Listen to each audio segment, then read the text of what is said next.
আজকে আমি আলোচনা করব কিভাবে ইংলিশ স্পিকিং কিভাবে করতে হয় এবং কিভাবে তা করা সম্ভব তার বেসিক্স নিয়ে আলোচনা করব। দেখো, ইংলিশ শিখতে গেলে আমরা তো ইংলিশে যারা কথা বলে সেসব মানুষজনের সাথে ভালো মিশতে পারি না, ঠিক আছে? তাই তোমরা কি করবে, তোমরা কি বেসিক্স টেন্স টেন্সের স্ট্রাকচার তোমাকে শিখতে হবে, টেন্স বানানো শিখতে হবে, ঠিক আছে? টেন্সের যে পাস্ট প্রেজেন্ট ফিউচার টেন্স আছে সেগুলো তোমাকে খুব ভালোভাবে শিখতে হবে। এটা শিখলে তোমরা তোমাদের ইংলিশ স্পিকিংটা তোমরা অনেক বেশি ডেভেলপ করতে পারবে। তাই টেন্সটা খুব জরুরি ইংলিশ শেখার জন্য।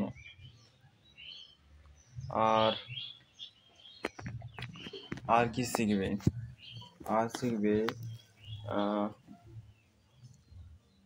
Write down your own story, মানে তোমার জীবনের গল্প, বা তুমি এখন কি করছো, ঠিক আছে? তোমার একটা স্টোরি তোমাকে লিখতে হবে ইংলিশে।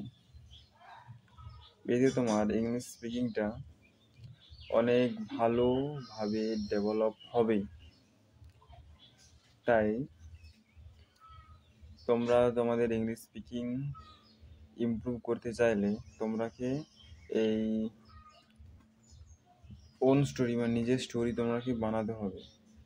ওন স্টোরি বানাবে কী করবে, বানাবে কীভাবে, এর জন্য তোমাকে বসতে হবে। বসার পর একটা খাতা কলম নিয়ে বসতে হবে। বসার পর তোমাকে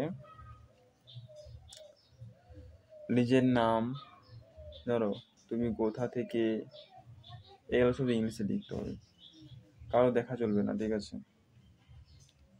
টেন্স শিখবে এবং তোমরাকে এইগুলো নিজেকেই বানিয়ে লিখতে হবে। বানিয়ে দেখো না, দেখো সব আস্তে আস্তে তোমরা ইংলিশে ইমপ্রুভ হতে পারবে।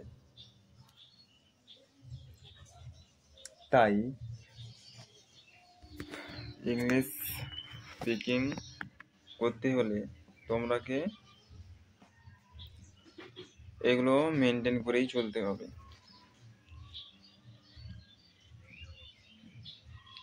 আর কি,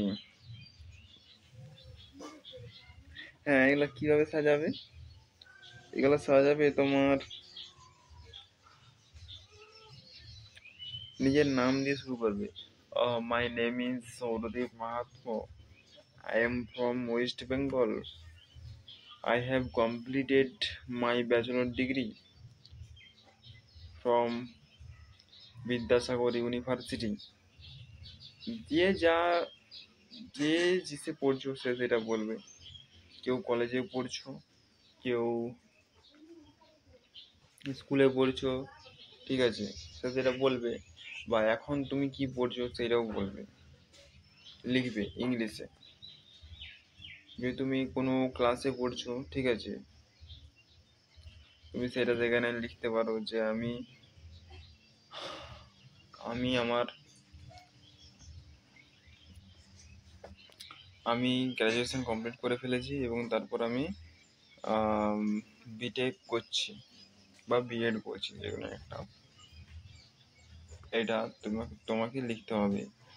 আর যেটা করছো, বিজনেস করছো বা যাই করো না কেন, সেটা লিখবে।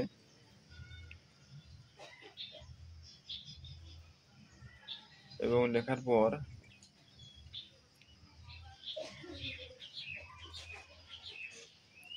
তোমাদের যে স্কিল, ঠিক আছে, ইংলিশ স্পিকিংটা দেখবে অনেক গুণ আকারে বেড়ে যাবে। এটা যত প্র্যাকটিস করবে, নিজের ওন স্টোরি যত বানাবে। আমাকে এই কথাটা একজন ইংলিশে কথা বলে, ঠিক আছে, লেকচারার, সেই আমাকে এই কথাটা বলেছিল। তাই তোমাদেরকেও আমি এই কথাটা বলছি, তোমরা অবশ্যই এটা প্র্যাকটিস করো, ঠিক আছে? এবং নিজের ইংলিশ স্পিকিংটা ডেভেলপ করো। একটা রুটিন বানাও যে আমি দিনে দিনে 1 ঘন্টা বা 2 ঘন্টা ইংলিশ স্পিকিং করবো। দেখবে তোমার ইংলিশ স্পিকিংটা কয়েক মাসের মধ্যে দেখবে বেটার হয়ে গেছে, বেটার হয়ে যাবে। তাই তোমরা খুব ভালোভাবে ইংলিশ স্পিকিং করো এবং প্র্যাকটিস করো, প্র্যাকটিসটাই মেন। ঠিক আছে, আজ এই পর্যন্তই।